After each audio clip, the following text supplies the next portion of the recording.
Hello guys, in this video I'm going to show you how to display colored pictures on the Happy Color application.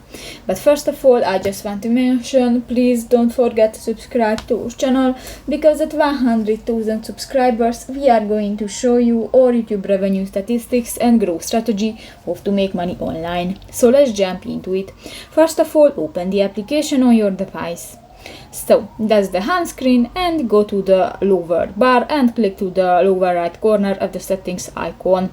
Here you can find two sections, the gameplay and the general. You go to the general section and you can find the second option, the show colored pictures.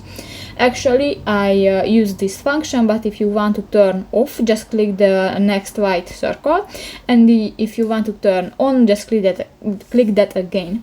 So that's pretty much it for this video, guys. See you in the next one. Bye bye.